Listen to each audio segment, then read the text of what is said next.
சௌந்தர்யா, ஒன்னு புரிஞ்சுக்க. அவங்க வேற யாரும் இல்ல, திலீப்போட அம்மா. அவங்க என்னதான் தப்பு பண்ணியிருந்தாலும் அம்மா பையங்கிற உறவு பிரியக்கூடாதுல்ல.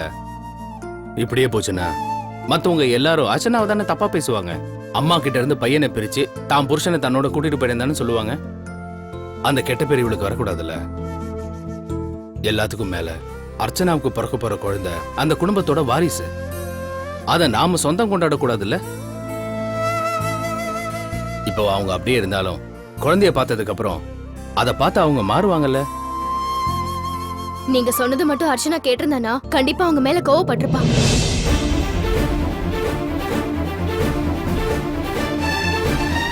திலீப், நான் எதுவும் தப்பா பேசலையே. பொதுவாக பார்த்தா அது தப்பு இல்லை தான். ஆனால் எங்கள் அம்மா பற்றி ஒரு விஷயம் தெரிஞ்சிருந்தீங்கன்னா எப்படி நீங்கள் சொல்ல மாட்டீங்க. எங்கள் அம்மாவும் அந்த மங்களமும் இன்னும் டச்லேயே தான் இருக்காங்க. என்ன சொல்றீங்க? மறுபடியும் அந்த மங்களம் எப்படி வந்தா? எப்படி சந்திச்சுக்கிட்டாங்கன்னு தெரியல. ஆனால் அந்த மங்களத்தை என் வீட்டில் நான் பார்த்தேன். எங்கள் அப்பா அர்ச்சனாவை ஹாஸ்பிட்டல் கூட்டிகிட்டு போனார். அங்கே போனதுக்கப்புறம் தான் பர்ஸை மறந்துருக்கான்னு அவருக்கு தெரிஞ்சது. அதை என்னை எடுத்துகிட்டு வர சொன்னார். அதனால தான் நானும் வீட்டுக்கு போயிருந்தேன். தமேந்தியும் சரி அர்ச்சனாவும் சரி யார் என்கிட்ட இருந்து தப்பவே முடியாது லக்ஷ்மி. நான் ஒரு விஷயம் சொல்றேன், செய்வியா? என்ன? அத மட்டும் நீ சரியா பண்ணிட்டேன்னா அர்ச்சனாவை ஒரு வழி பண்ணிடலாம். பண்ணுவியா? என்ன? அந்த மங்களம் பேசினதுலேருந்து ஒரு விஷயம் எனக்கு தெரிஞ்சது. அர்ச்சனாவுக்கு குழந்தை பிறக்கக்கூடாது. அதுக்கு என்ன வழி பண்ணலாம் தான் அவங்க பேசிட்டு இருந்தாங்க. அதுக்கப்புறம் தான் அர்ச்சனா அங்கே இருக்கிறது நல்லது இல்லைன்னு நான் உங்கள் வீட்டுக்கு கூட்டிகிட்டு வந்தேன். அர்ச்சனா கிட்ட நான் இந்த விஷயத்த சொல்லலை, எங்கள் அப்பா கிட்டேயும் சொல்லலை. சொன்னால் எங்கள் அப்பா ரொம்பவும் கோவப்பட்டிருப்பார். இப்போ சொல்லுங்க, நான் எப்படிங்க அந்த வீட்டுக்கு போக முடியும்? என்னைக்காவது எங்கள் அம்மா திருந்துவாங்க. அன்னைக்கு நான் மட்டும் இல்லை, அர்ச்சனையும் கூட்டிகிட்டே போயிடுறேன். அது வரைக்கும் இங்கே தான் இருப்பேன். குழந்தைங்கிறது எவ்வளோ பெரிய விஷயங்க. ஆனால் அதை அவங்க சாதாரணமாக நினைக்கிறாங்க. இப்போ நான் இங்கே வந்தது கூட குழந்தை விஷயமா உங்கள்கிட்ட பேசுறதுக்கு தான். எங்களோட குழந்தைய பற்றி இல்லை, உங்கள் குழந்தைய பற்றி. எங்க குழந்தையா? என்ன திலீப், எல்லாம் தெரிஞ்ச நீங்களே இப்படி பேசின என்ன அர்த்தம்? எல்லாம் தெரிஞ்சனால தாங்க பேசுகிறேன். குழந்தை இல்லைங்கிற ஏக்கம் உங்கள் 2 பேர்கிட்டயும் நிறையா இருக்கு. அந்த ஏக்கத்தை போக்கணும்னா நீங்க ஒரு குழந்தைய தத்தெடுத்துக்க கூடாது.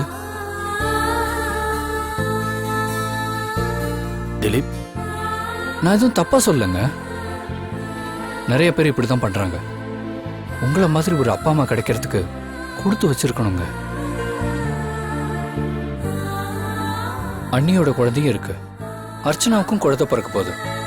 என்னதான் சொந்தமா இருந்தாலும் அப்பா அம்மான்னு உங்களை கூப்பிட முடியாதுல்ல. அப்படி கூப்பிடுறதுக்கு நீங்க முயற்சி பண்ணக்கூடாது.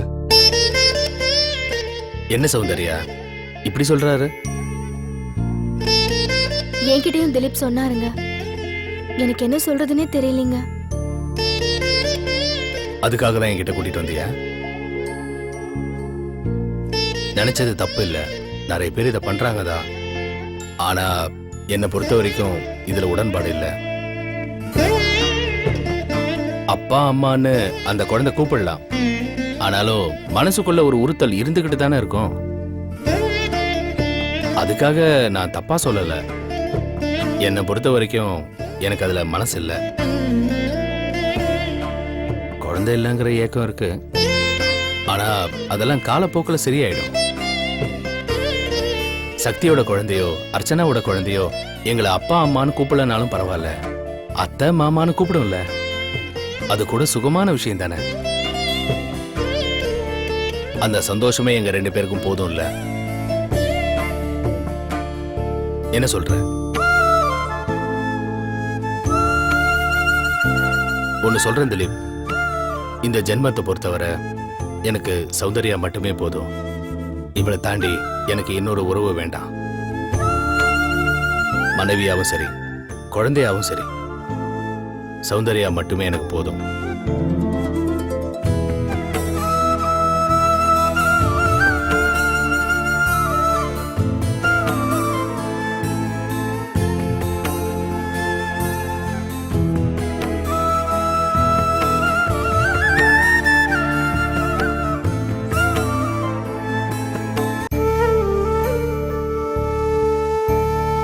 சக்தி வெளியே புறப்பட்டுட்டியாமா?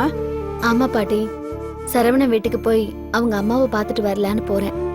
கண்ணனையும் பார்த்தா அவங்க ரொம்ப சந்தோஷப்படுவாங்கல்ல. ஆ சரிம்மா, போயிட்டு வா. நானும் அவங்கள விசாரிச்சேன்னு சொல்லு. நியாயமா பார்த்தா நான் தான் போயிருக்கணும். சக்தி, அவங்க என் மேல ரொம்ப கோவமா இருப்பாங்கல்ல. ஆம், நீங்களும் அப்படி பேசிருக்க கூடாது பாட்டி. என்ன பார்க்க தானே அவ்வளவு தூரத்துல இருந்து வந்தாங்க. வந்ததும் வராததுமா அப்படி பேசினா அவங்களுக்கும் ரொம்ப வருத்தமா தானே இருக்கும். அவங்களுக்கு நம்ம பண்ணது பெரிய உதவி பாட்டி. அந்த நன்றி அவங்களுக்கு எப்பவுமே இருக்கும். அந்த அம்மாவும் ரொம்ப படிச்சவங்க, பெரிய பதவியிலயும் இருக்காங்க. நீங்க நினைக்கிற மாதிரியான எண்ணம்லாம் அவங்களுக்கு ஒண்ணும் இருக்காது பாட்டி. சரவணனோட உயிரை காப்பாத்துறதுக்காக அண்ணன் காலில் விழுந்து கெஞ்சிருக்காங்கல்ல. அப்படின்னா அவங்களோட மனசு எப்படிலாம் துடிச்சிருக்கும். அப்படிப்பட்டவங்கலாம் தப்பா நினைப்பாங்களா? அவசரப்பட்டுட்டீங்களே பாட்டி.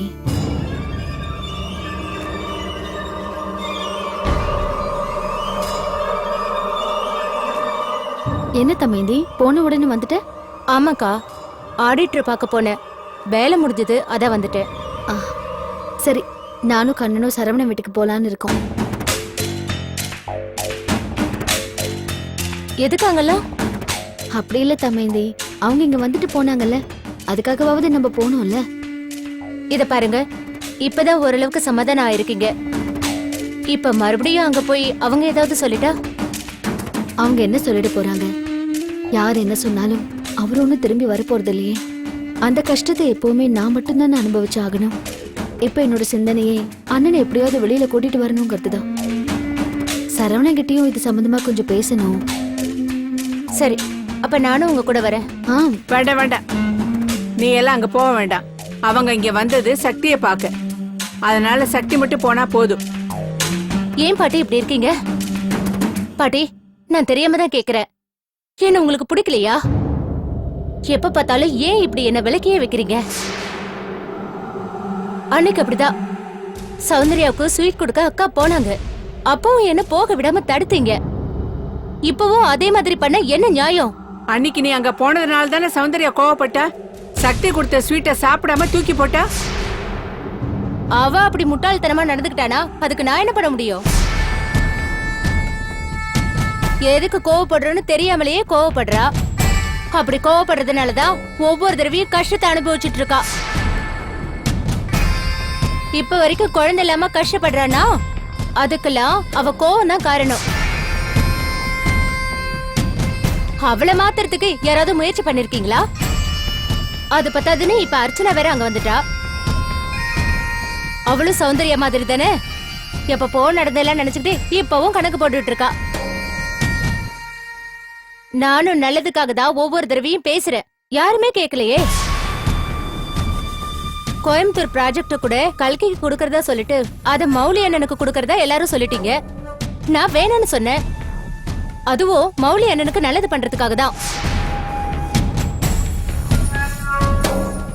ஆட்டோமொபைல்ல அவருக்கு நல்ல எக்ஸ்பீரியன்ஸ் இருக்கு. அது சம்பந்தமா ஏதாவது ஒரு கம்பெனியை வச்சு கொடுத்தா அது அவருக்கு உதவியா இருக்கும். அது அவரால் பெரிய அளவுல டெவலப் பண்ண முடியும். அதனால தெரியாத கன்ஸ்ட்ரக்ஷன் வேலையில அவருக்கு வேண்டான்னு சொன்னேன். அது யாரும் கேட்கலையே. நான் என்னமோ மௌலி அண்ணனுக்கு கெடுதல் பண்ற மாதிரி இல்ல சொல்றீங்க. இப்ப என்னாச்சு? நான் சொன்ன மாதிரி பண்ணிருந்தீங்கன்னா இப்ப இவ்வளவு பெரிய இழப்பு வந்திருக்குமா? யார் எப்படி போனா எனக்கு என்னன்னு என்னால விட்டுட்டு எல்லாம் போக முடியாது பாட்டி. ஏன்னா இந்த குடும்பத்துல நானும் ஒருத்தி தான்.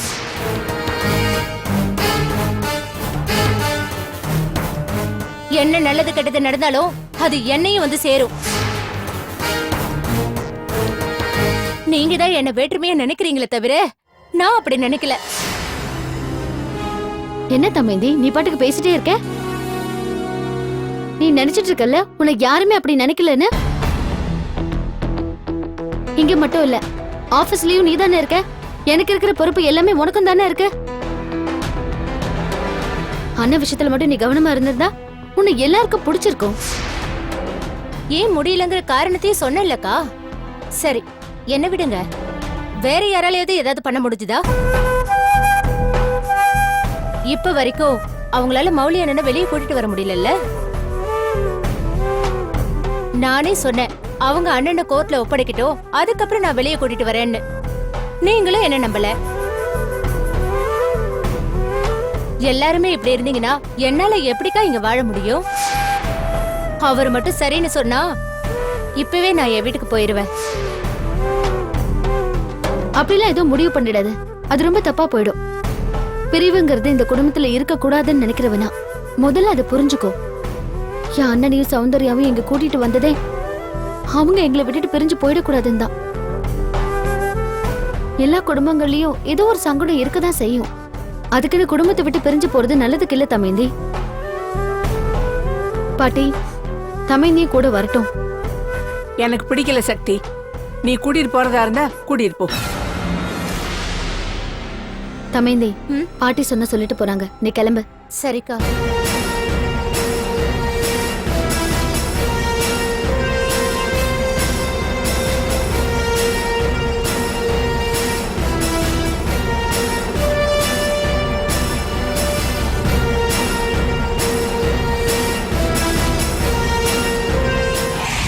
லக்ஷ்மி, ஒரு விஷயம் சொன்னா அத மனசுக்குள்ளே வச்சுக்கணும், புரியுதா? ம். மௌலிய வெளியே கூட்டிட்டு வரதுக்காக அவங்க தலையால தண்ணி குடிச்சிட்டு இருக்காங்க. அப்பவும் முடியல. ஆனா தமயந்தி தான் அந்த வீட்டு மருமகளாச்சே, அவளாலேயுமா முடியல? அவ இருக்கிறதுனால தானே முடியல. மௌலி வெளியில வந்துட கூடாதுங்கிறதுக்காக தானே அவ வேலை பண்ணிக்கிட்டு இருக்கா. என்ன அப்படியா? ஆமா லக்ஷ்மி, அது மட்டும் இல்ல, என்னமோ புத்திசாலித்தனமா சக்தி சொன்னாங்கிறதுக்காக அந்த தமயந்தி கல்கிய கல்யாணம் பண்ணால. அந்த வாழ்க்கையும் இப்ப அவளுக்கு சரியா அமையல. அப்ப கல்யாணம் ஆகாம புலம்பிக்கிட்டு இருந்தா, இப்போ கல்யாணம் ஆகியும் புலம்புறா. அதுதான் வித்தியாசம். எப்படியெல்லாம் அவளுக்கு புத்திமதி சொன்ன கேட்டாள் அவ? எந்த குடும்பத்தால பாதிக்கப்பட்டாலோ, எந்த குடும்பத்தை பழி வாங்கணும்னு நினைச்சாலோ அங்கேயே போய் அடிமையா இருக்கானா பாரு. ஆனா நீ அவசரப்பட்டுட்ட மங்களம். நீ வந்து தமயந்தியை விட்டுட்டு போயிருக்கவே கூடாது. நானா போனேன்? அவதானே என்ன வீட்டை விட்டு துரத்துனா. அப்ப கூட அவ வீட்டுல மட்டும் இருந்திருந்தான்னா பேசி சரி கட்டி இருப்பேன். ஆனா அவ கூட அந்த தியாகராஜன் இருந்தான். அதனாலதான் முடியாம போச்சு. அதுக்கப்புறம் தான் அந்த ஆள் என்ன ஹோம்ல கொண்டு போய் சேர்த்தாரு. எப்படியெல்லாம் வசதியா இருந்துட்டு அங்க போய் எப்படி என்னால இருக்க முடியும்? அப்ப கூட அந்த தியாகராஜனோட பேரை கெடுக்கிற மாதிரி நான் என்னென்னமோ செஞ்சேன். எப்படியோ அங்க இருந்து நான் வெளியே வந்துட்டேன். அதுவே பெரிய நிம்மதியா இருக்கு. சரி, என்ன பத்தியே சொல்லிட்டு இருக்கேன். உன் விஷயம் என்ன? என் விஷயத்த என்னன்னு சொல்றது? சமைக்கிறேன், சாப்பிடுறேன், தூங்குறேன். ஆனா சில நேரத்துல அர்ச்சனாவை வீட்லயே வச்சிருக்கலாமோன்னு தோணுது. ஏன், பாசம் வந்துருச்சா? இல்ல மங்களம், அப்பவாவது என் பையன் வீட்ல இருப்பான்ல. இப்ப பாரு, அவனை பார்க்காம இருக்கிறது எவ்வளவு கஷ்டமா இருக்கு எனக்கு. இப்போ வேற எங்கேயாவது வேலை செஞ்சிட்டு இருந்தா கூட டக்குன்னு போய் பாத்திர முடியும். ஆனா இப்ப இருக்கிறதே சக்தியோட ஆபீஸ்ல. நான் எப்படி அங்க போக முடியும்? ஒண்ணு பண்ணு, பேசாம உடம்புக்கு முடியலன்னு சொல்லி படுத்துக்கோ. என்ன விளையாடுறியா? இப்படி சொல்லித்தானே அவன் என்ன பத்தின விஷயத்தெல்லாம் கண்டுபிடிச்சா. மறுபடியும் அதே சொன்ன நம்புவானா அவன்? அவன் மட்டும் இல்ல, என் வீட்டுக்காரர் என்ன நம்ப மாட்டாரே. மங்களம், வேற ஏதாவது வழி இருந்தாதான் அவனை பார்க்க முடியும். ஒரு 2-3 தடவை அவனை பார்த்துட்டேன்னு வச்சுக்கையே, அதுக்கப்புறம் எப்படியாவது அவனை வீட்டுக்கு வர வச்சிருவேன். நீ ஒன்னும் கவலைப்படாத. உன் வீட்டுக்கு திலீப் வரணும், அதே மாதிரி அந்த பழைய வீட்டுக்கு தமயந்தி வரணும். ஒரு கல்ல 2 மாங்காய்.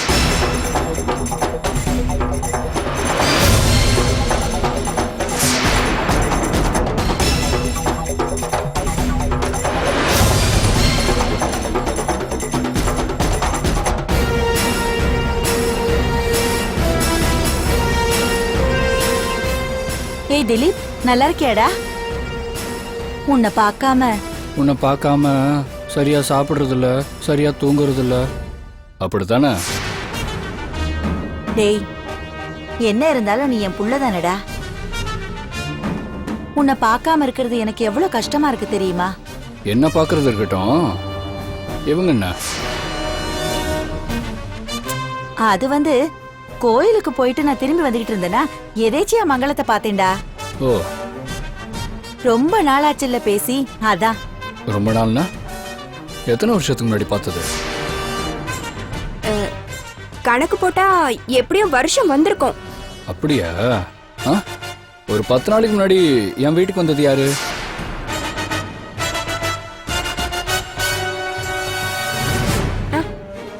நானா நானா உன் வீட்டுக்கு வந்தேன்? என்ன லக்ஷ்மி இப்படியெல்லாம் திலீப் பேசுறாரு? ஆமா, மங்களம் எப்படா நம்ம வீட்டுக்கு வந்தா? நீ திருந்தவே மாட்டியாமா? இப்போமா போய் பேசணும்? அர்ச்சனா அவ அப்பா ஹாஸ்பிட்டல் கூட்டிட்டு போன சமயத்துல இவங்க நம்ம வீட்டுக்கு வந்தாங்களா இல்லையா? உன் முகத்தை பார்க்கவே அவமானமா இருக்குமா? இப்ப என்ன நடந்து போச்சுன்னு இவ்ளோ கோவப்படுறீங்க? நீங்களும் தான் விவாகரத்து வரைக்கும் போயிட்டு இப்ப உங்க பொண்டாட்டியோட போய் வாழ்ந்துட்டு இருக்கீங்க. உங்களுக்குள்ளதான் விரோதம் இருந்துச்சு தவிர எனக்கும் லக்ஷ்மிக்கும் எந்த காரணத்தை கொண்டு விரோதம் இருந்தது இல்ல. மோசமான குடும்பத்துல பொண்ணு எடுத்து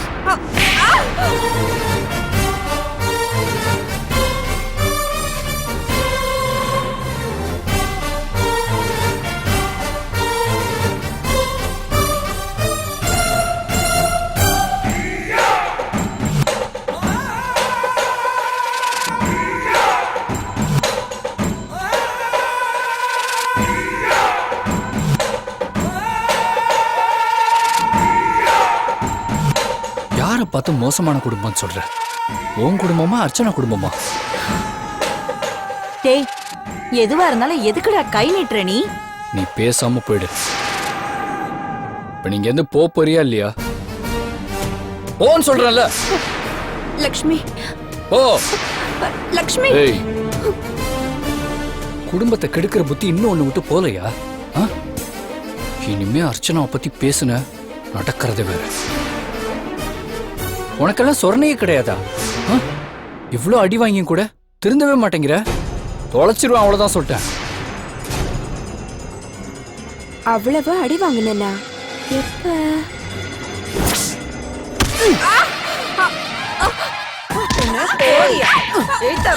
என்னடி ஓவரா வாய் வாய பாரு வாய் தெரியல கைய உடைச்சதான் தெரியும். சும்மா விடவே கூடாது.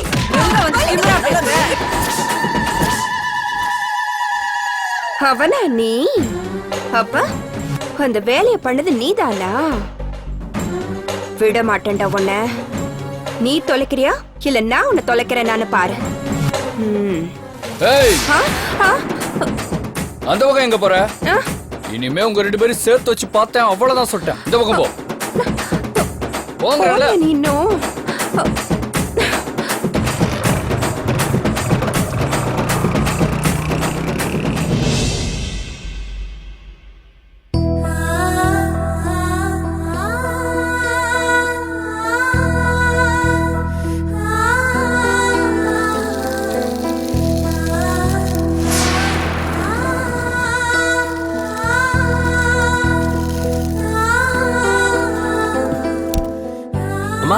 என்னம்மா என்னம்மா இது? பால் பொங்கிக்கிட்டு இருக்கு, அத கூட கவனிக்காம என்னம்மா யோசிச்சுட்டு இருக்கீங்க? என்னம்மா? ஒண்ணும் இல்லடா. இல்ல, என்னவோ உங்க மனசுல இருக்கு. எனக்கு தெரிஞ்சு ரெண்டு விஷயங்களா தான் இருக்கணும். ஒண்ணு என் கல்யாணத்தை பத்தி, இல்லனா இந்த ஊரை விட்டுட்டு மறுபடியும் நம்ம ஊருக்கு போறத பத்தி. சரிதானே? நீ முதல்ல சொன்னதை நிறைவேத்தலனா கூட பரவாயில்ல, ரெண்டாவதா சொன்னதை நிறைவேத்து. இந்த ஊர் நமக்கு வேண்டாம்டா. சரிம்மா, நீங்க சொல்ற மாதிரி கேக்குறேன். அது கொஞ்சம் டைம் கொடுங்க. இப்ப நான் எடுத்துட்டு இருக்கிற முயற்சிகளை பத்தி உங்களுக்கே தெரியும். இதெல்லாம் பாதியில விட்டுட்டு அப்படியே வந்துட முடியாது. மௌலி சார் வெளியில எடுக்க நாங்க பண்ற ஒவ்வொரு முயற்சியிலையும் இடைஞ்சல் வருதுமா. ஹாஸ்பிட்டல்ல இருக்கும் போதே ஏதாவது பண்ணியே ஆகணும், இல்லைன்னா ரொம்ப கஷ்டமாயிடும்ல. அவர் மேல அபாண்டமா பழி சுமத்திருக்காங்கன்னு போலீஸ்க்கே தெரியுது. ஆனாலும் அதுக்கான எவிடன்ஸ் அவங்களுக்கு கிடைக்கல. இப்ப மௌலி சாருக்கு இருக்கிற ஒரே நம்பிக்கை நான் தான். நானும் விட்டுட்டு போயிட்டா எப்படிமா இருக்கும்? வார்த்தைக்கு வார்த்தை சௌந்தர்யா என்ன அண்ணா அண்ணான்னு கூப்பிடுறா. அந்த பாசத்துக்காவது நான் கட்டுப்படணும்ல. அம்மா, நன்றிய கடன்னு சொல்றது கூட அதை திருப்ப செலுத்தணுங்கிறதுக்காக தான். அப்போ உனக்கு ஏதாவது ஆயிடுச்சுன்னா? எனக்கா? எனக்கு என்னமா ஆக போகுது? என்ன யார் என்ன பண்ண முடியும்? அப்படியே ஏதாவது நடந்தாலும் நல்ல காரியத்துக்காக உயிர் போறதுல தப்பு இல்லையேமா. டேய், என்னடா பேசிட்டு இருக்க நீ? ஆமாமா, இந்த உயிர் கூட இரவலா வாங்கிட்டு வந்த உயிர் தானே.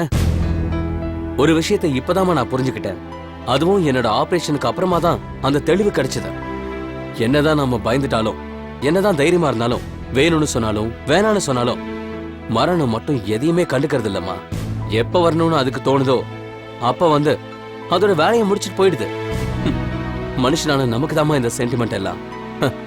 மரணத்துக்கு எந்த சென்டிமெண்ட்டும் இல்ல.